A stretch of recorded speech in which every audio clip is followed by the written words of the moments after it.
राम राम। सब भैया बहनी के पाए लागी।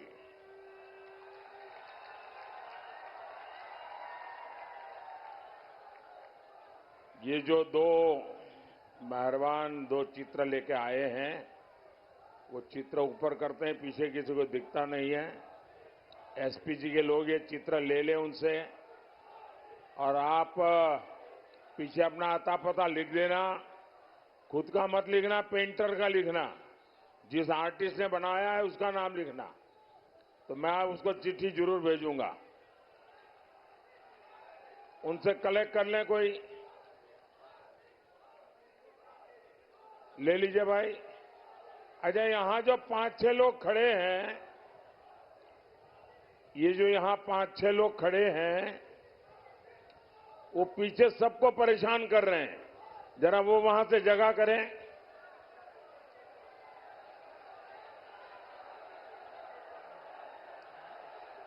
ये मैडम जो वीडियो उतार रही है, जरा आगे खड़े हो, जरा पीछे जाइए, ताकि पीछे वालों को परेशान कर रहे हैं आप। अच्छा, सुन नहीं पा रहे हैं आप लोग वहां?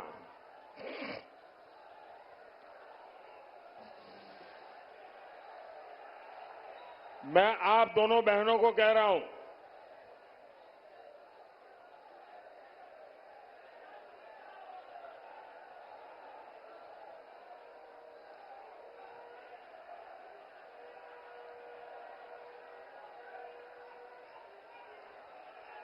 भारत माता की, भारत माता की, भारत माता की।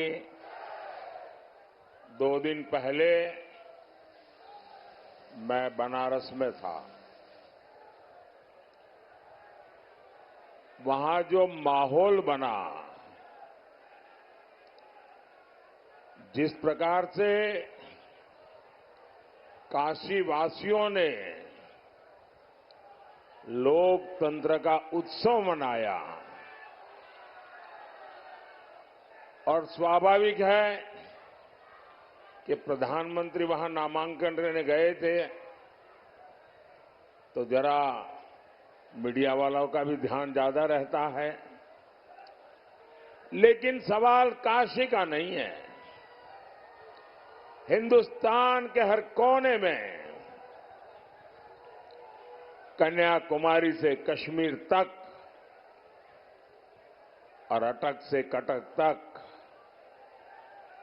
सब दूर यही उमंग है, यही उत्सव है। और लोकतंत्र की क्या ताकत है, उस पर दुनिया का ध्यान गया है। और मैं पहली बार देख रहा हूं कि दुनिया के अखबारों में पहले पेज पर भारत के लोकतंत्र के उत्सव की खबरें छाई हुई हैं। भारत के, भाई आप बैठिए, और एक बार भी खड़े नहीं होंगे आप।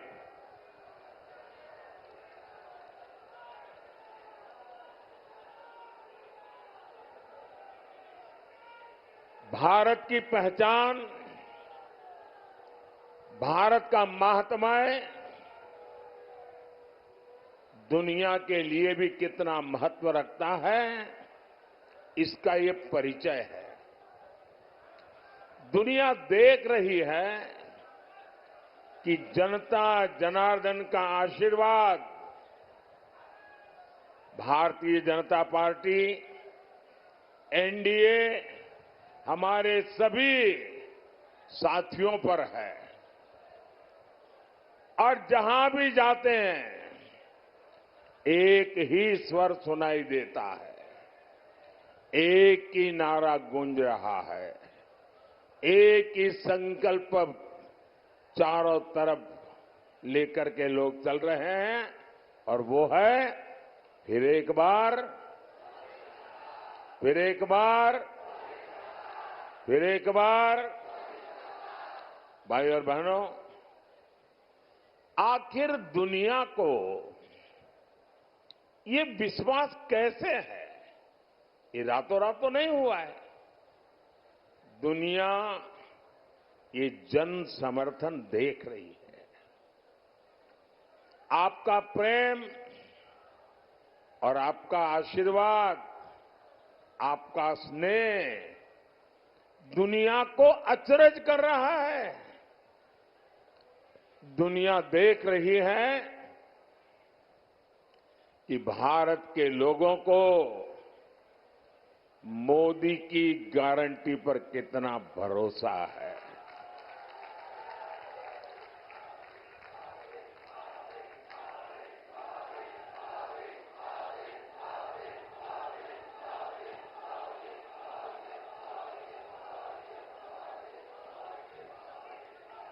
साथियों, मोदी की गारंटी का मतलब क्या होता है, इसका ताजा उदाहरण सीएए कानून है। सीएए कानून है और आपने देखा होगा कल ही सीएए कानून के तहत शरणार्थियों को भारत की नागरिकता देने का काम शुरू हो गया। पहले लॉट को ऑलरेडी नागरिकता दी गई और ये सभी भाई बहन हिंदू है, सिख है, बौद्ध है, जैन है, पारसी है, ईसाई है और ये वो लोग हैं जो शरणार्थी बनकर के लंबे अरसे से हमारे देश में रह रहे हैं। ये वो लोग हैं जो धर्म के आधार पर हुए भारत के बंटवारे का शिकार हुए थे। और मजा देखिए, ये महात्मा गांधी का नाम लेकर के सत्ता की सीढ़ियां तो चढ़ जाते हैं, लेकिन महात्मा गांधी की बातों को याद नहीं रखते हैं। खुद महात्मा गांधी ने भरोसा दिया था कि वो कभी भी भारत आ सकते हैं। 70 वर्षों में हजारों परिवार प्रताड़ना झेल करके अपनी बेटियों की इज्जत बचाने के लिए, अपना धर्म, अपनी संस्कृति, अपनी परंपरा को बचाने के लिए मजबूरन मुसीबत के मारे भारत मां की कोख में आकर के शरण लिया। लेकिन कांग्रेस ने इनकी कभी सूध नहीं ली, क्योंकि ये कांग्रेस के वोट बैंक नहीं थे। और ये लोग कौन है? ज्यादातर इसमें मेरे दलित भाई बहन हैं, मेरे ओबीसी समाज के भाई बहन हैं, मेरे पिछड़े भाई बहन हैं। और इसलिए इन पर वहां तो जुल्म हुआ ही हुआ, वोट बैंक की राजनीति में डूबे हुए यहां के कांग्रेस की सरकारों ने भी और उनके साथियों ने भी इन पर जुल्म करने में कोई कमी नहीं रखी। लेकिन यहां सपा, कांग्रेस और इंडी गठबंधन वालों ने इनके साथ क्या किया? इन्होंने सीएए के नाम पर ऐसा झूठ का पहाड़ खड़ा कर दिया, ऐसा झूठ चलाया। सपा, कांग्रेस जैसे दलों ने यूपी सहित पूरे देश को दंगों की आग में झोंकने का भरपूर प्रयास किया। आज तक ये इंडी गठबंधन वाले कहते हैं कि मोदी ये जो सीएए लाया है ना, जिस दिन मोदी जाएगा ये सीएए भी जाएगा। भाइयों बहनों, क्या इस देश में अब कोई माई का लाल पैदा हुआ है जो सीए को खत्म कर सके? ये देश की जनता जान गई है, देश का हर नागरिक जान गया है कि आप लोगों ने वोट बैंक की राजनीति करके, हिंदू मुसलमान को लड़ा करके और सेक्युलरिज्म का ऐसा चोला पहन लिया था कि आपकी अंदर की पाप की सच्चाई बाहर नहीं आती थी। ये मोदी है जिसने आपका नकाब उतार दिया है।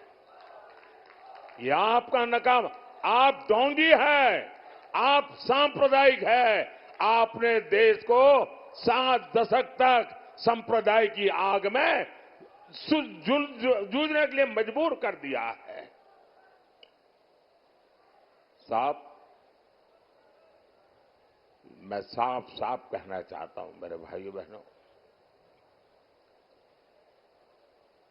ये मोदी की गारंटी है। देश विदेश कहीं से भी जो भी ताकत इकट्ठी करनी है कर लो। मैं भी मैदान में हूं, तुम भी मैदान में हो।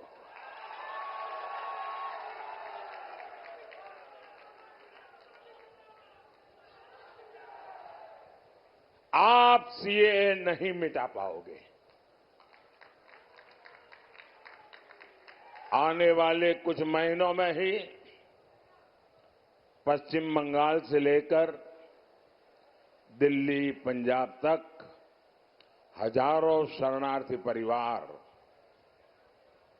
मां भारती की गोद में रह रहे हैं, अनाथ की तरह रह रहे हैं। वो अब सम्मान के साथ रहेंगे, उनके पास उनकी एक पहचान होगी, वो मां भारती के बेटे कहने के हकदार हो जाएंगे। हमारे उत्तर प्रदेश में भी ऐसे लाखों परिवार बसे हुए हैं जी। साथियों, मोदी की एक और गारंटी आज कश्मीर में भी दिख रही है। पिछले 5-6 दशकों में कश्मीर देश के हर चुनाव का मुद्दा होता था। हर चुनाव में सभी दल कश्मीर के मुद्दे को भुनाते थे। आपने देखा होगा, ये हमारे विरोधी लोग हैं ना, उनकी बोलती बंद हो गई है, उनके मुंह पे ताला लग गया है और दबी जबान में उन इलाकों में जाकर के कहते हैं, अरे चिंता मत करो, ये मोदी भले कुछ भी चिल्लाता रहे, ये मोदी ने भले 370 हटाया, जैसा ही हमको मौका मिलेगा ना हम 370 भी वापस ले आएंगे। भाइयों बहनों, सवाल मोदी का नहीं है। जिस प्रकार से श्रीनगर में ये चौथे चरण के समय मतदान हुआ, भैया आपका प्यार मेरे सर आंखों पर, मुझे जरा बोलने दीजिए।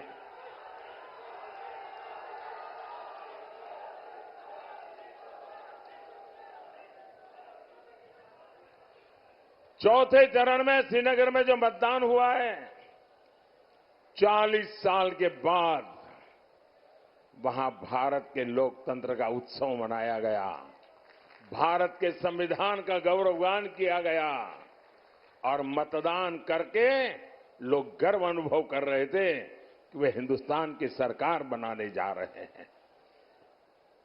श्रीनगर के जीवन में बहुत बड़ा दिन था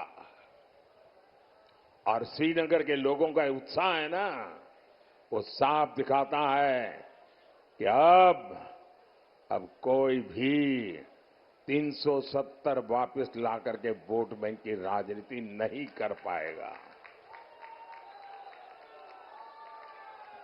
आजमगढ़ के, यूपी के हमारे सैनिक परिवारों की माताएं बहनें हमेशा चिंता में रहती थी, न जाने कब कश्मीर की धरती पर आतंक की धमाका कर दें, न जाने कब पत्थरबाजी हो जाए और न जाने कब बुरी खबर आ जाए, कोई ठिकाना नहीं था। लेकिन मोदी ने कश्मीर में शांति की गारंटी दी थी। मोदी ने 370 की दीवार गिरा दी, 370 की दीवार गिराई। पहले वहां चुनाव आते थे तो हड़तालें होती थी, मतदान करने वालों को मौत की मुसीबत आ जाती थी, आतंक की धमकी देते थे। लेकिन इस बार श्रीनगर में पिछले अनेक चुनावों के रिकॉर्ड टूट गए भाइयों। साथियों, ऐसा काम वही कर सकता है जिसके रग रग में राष्ट्र प्रथम का संकल्प बह रहा हो। आप याद करिए, 10 साल पहले देश में एक सामान्य व्यक्ति की सुरक्षा भगवान भरोसे होती थी। कभी बम धमाके, कभी आतंक, कभी स्लीपर सेल, कभी दंगे, और आजमगढ़ की तो पहचान ही बदल दी गई थी। न जाने किस किस नाम से आजमगढ़ को बुलाया जाता था, कितना बदनाम करके छोड़ा था।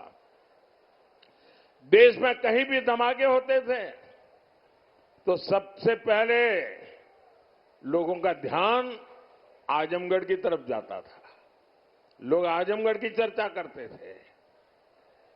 और तब यहां समाजवादी पार्टी की सरकार आजमगढ़ की प्रतिष्ठा के लिए न कुछ सोचती थी न कुछ करती थी।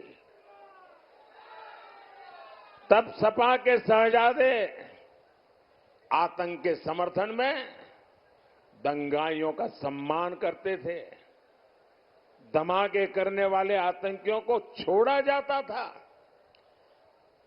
स्लीपर सेल्स को राजनीति का कवर दिया जाता था। इसी रवैये के कारण देश भर में आतंकवाद फला फूला, अनेक माताओं को अपने बच्चों को बर्बाद होते देखा। और इन लोगों तो आज भी ऐसा ही रवैया है। भाइयों और बहनों, सपा कांग्रेस दल दो है, लेकिन दुकान एक ही है। ये झूठ का सामान बेचते हैं, ये तुष्टीकरण का, परिवारवाद का और भ्रष्टाचार का सामान बेचते हैं। अब ये लोग तुष्टीकरण की ट्रिपल डोज लेकर आए हैं। एक तरफ ये लोग पिछड़े, दलित, आदिवासी का आरक्षण छीनकर अपने वोट बैंक को देना चाहते हैं। दूसरी तरफ ये इंडी गठबंधन वाले आपकी संपत्ति का आधा हिस्सा छीनकर उसको भी अपने वोट बैंक को देना चाहते हैं। और साथ ही ये लोग देश के बजट को भी बांटना चाहते हैं। बजट का 15% भी अब वहां सीधा का सीधा माइनॉरिटी के नाम पर ही अलॉट करना चाहते हैं। मैं आप सबको कहना चाहता हूं, देश की एकता के लिए, देश में सच्चे अर्थ में संविधान का सम्मान करने के लिए, देश में सच्चे अर्थ में बाबा साहब आंबेडकर की भावनाओं को जीने के लिए हमें ये भागला करो राज करने वालों से चौकन्ने रहने की जरूरत है। देश को आज सबसे ज्यादा एकता की जरूरत है। 70 साल तक उन्होंने हिंदू मुसलमान करते रहे। आओ एक बन करके चले, दुनिया में देश का नाम रोशन कर करके रहे।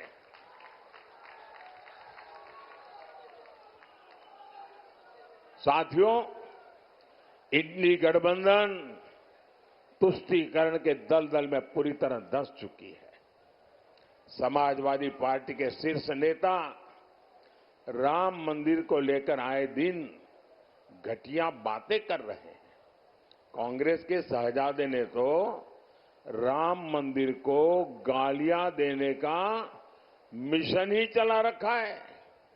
सिर्फ वोट बैंक को खुश करने के लिए ये लोग हमारी आस्था पर चोट कर रहे हैं। साथियों, यहां इतनी बड़ी संख्या में हमारी माताएं बहनें आई हैं।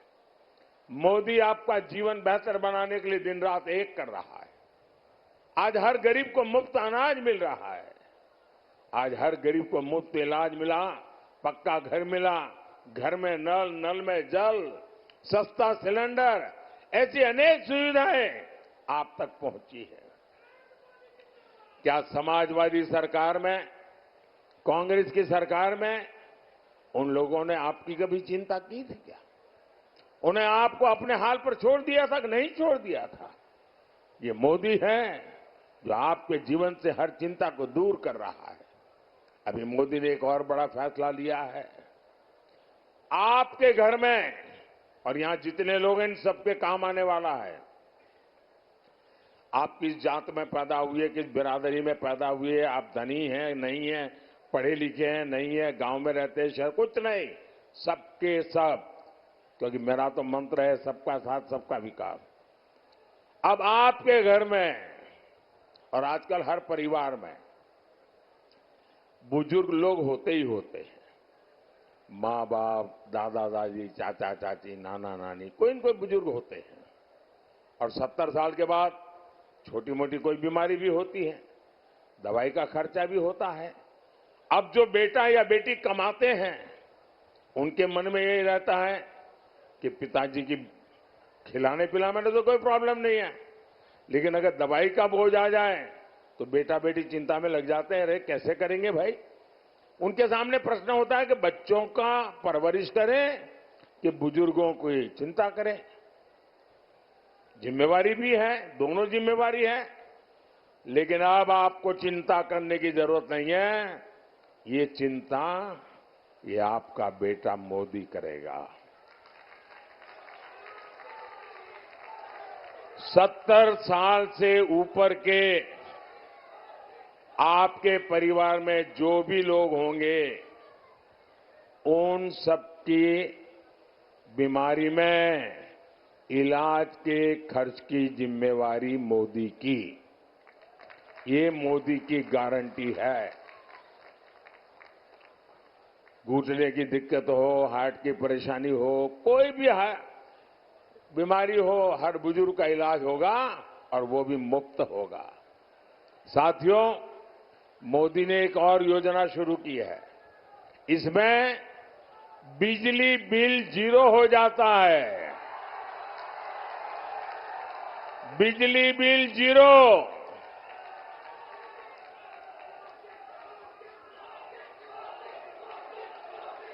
इतना ही नहीं, बिजली बिल तो 0 हो जाएगा, लेकिन बिजली इस्तेमाल करने वाला हीरो बन जाएगा। सिर्फ निरहुआ हीरो हो गया था नहीं, आप हीरो बन जाएंगे। इस योजना को मैं समझाता हूं और ऑलरेडी चालू कर दिया है मैंने। ऐसा नहीं कि 4 जून के बाद करूंगा, कर दिया। योजना का नाम है पीएम सूर्यघर मुफ्त बिजली योजना।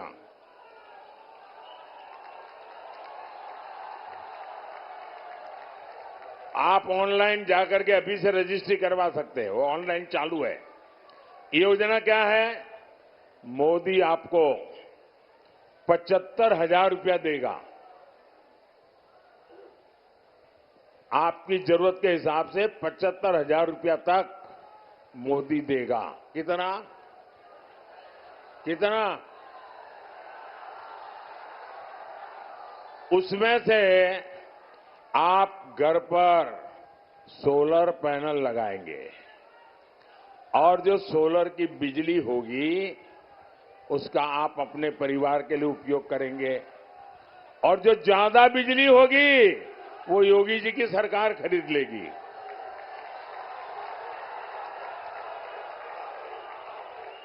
अब इससे आपका बिजली का बिल तो जीरो हो जाएगा, आप बिजली बेच करके कमाई करना शुरू कर दोगे।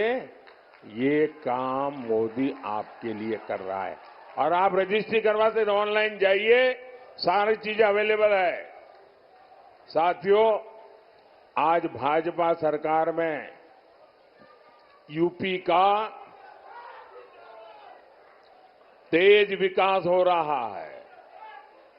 मंदुरी एयरपोर्ट बना है, महाराजा सुहेलदेव यूनिवर्सिटी बनी है, किसान कल्याण के काम हो रहे हैं। लेकिन यूपी के शहजादे को इन कामों से पेट में क्यों दर्द होने लगता है? इन्हें लगता है कि इस क्षेत्र का विकास हो गया तो इनकी दुकान कैसे चलेगी। आपने तो सपा के गुंडाराज के वो पुराने दिन देखे हैं। बाजार शाम 7 बजे बंद हो जाते थे, माताएं बहनें बाहर नहीं निकल पाती थी, पढ़ाई लिखाई तक के लिए बेटियों का निकलना मुश्किल होता था। भाइयों और बहनों, आज भाजपा सरकार में यूपी इन सारे संकटों से बाहर निकल आया है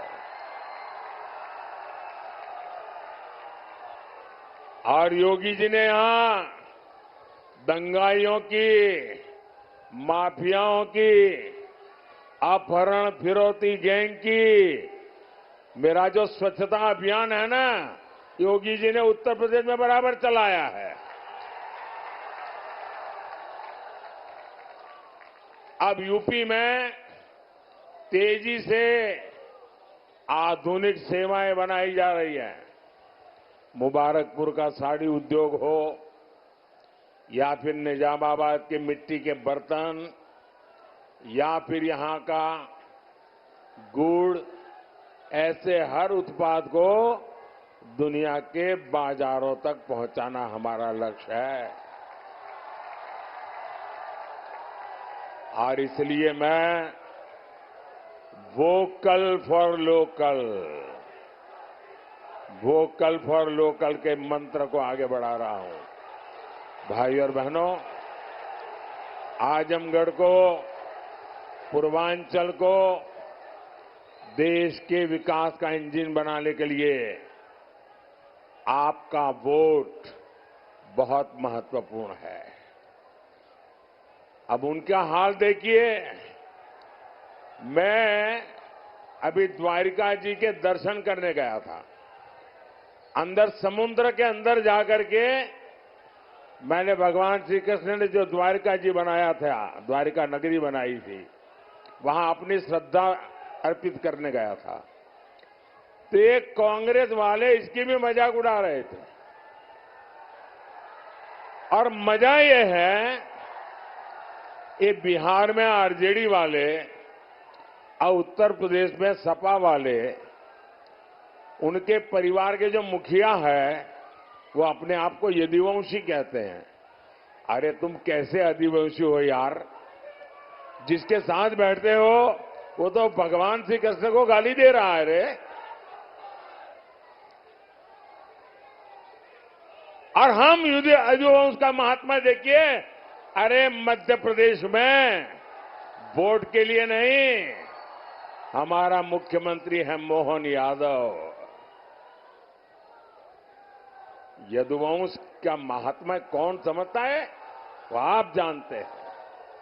भाइयों बहनों, आपको लालगंज से हमारी बहन नीलम सोनकर को भारी, आगे रहिए, आगे रहिए, हाँ, नीलम सोनकर जी को भारी बहुमत देकर संसद भेजना है। और हां, अब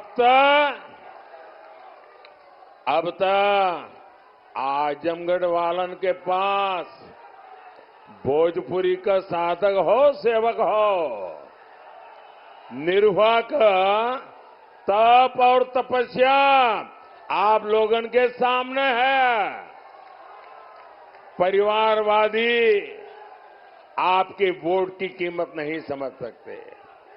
आप निर्भया जी को रिकॉर्ड वोटर से विजयी बनाकर वो रिकॉर्ड वोटों से जिताना। और दूसरा, बाकी हम तो बगल में बनारस में हुई है। मेरा एक और काम करिएगा, एक मतदान ज्यादा होना चाहिए। सुबह 10 बजे से पहले मतदान होना चाहिए। पुराने मत के सारे रिकॉर्ड तोड़ना चाहिए। हर पोलिंग बूथ जीतना चाहिए। करेंगे? करेंगे? अच्छा, मेरा एक काम करेंगे। जरा आप लोग बताएं तो मैं बोलूं। मेरा एक काम करेंगे,